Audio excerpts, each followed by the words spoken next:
very dissonant. So the music was like dun dun dun dun dun dun.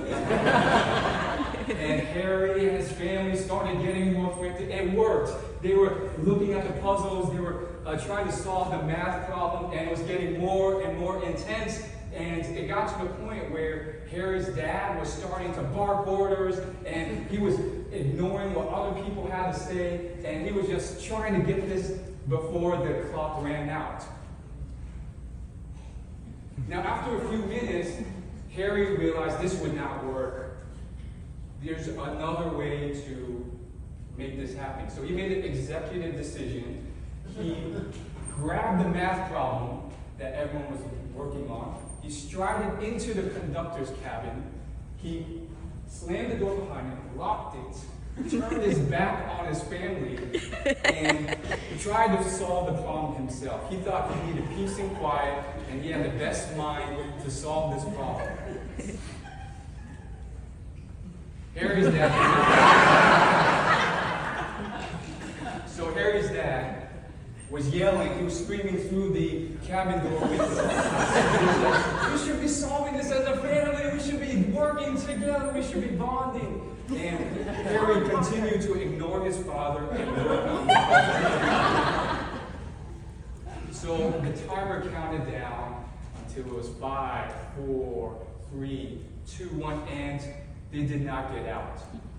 So even as they walked out of the escape room, they were still arguing back and forth.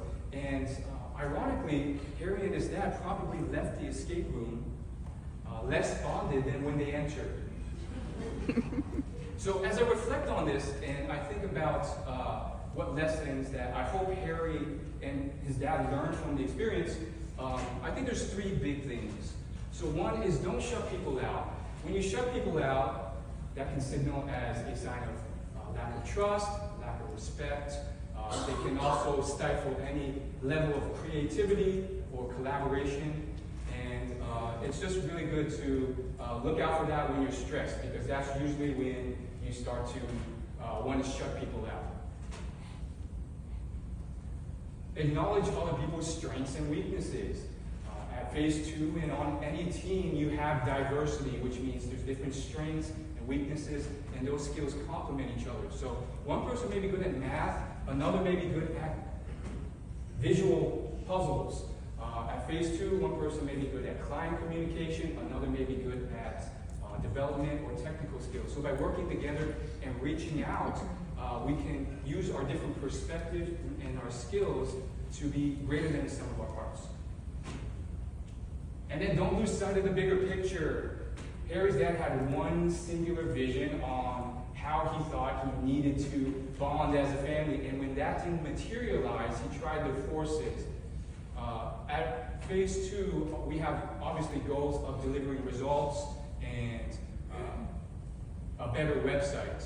But we may have other goals that are important too, like making sure we don't tarnish or ruin our client relationships or team relationships in our rush to make sure we deliver those results.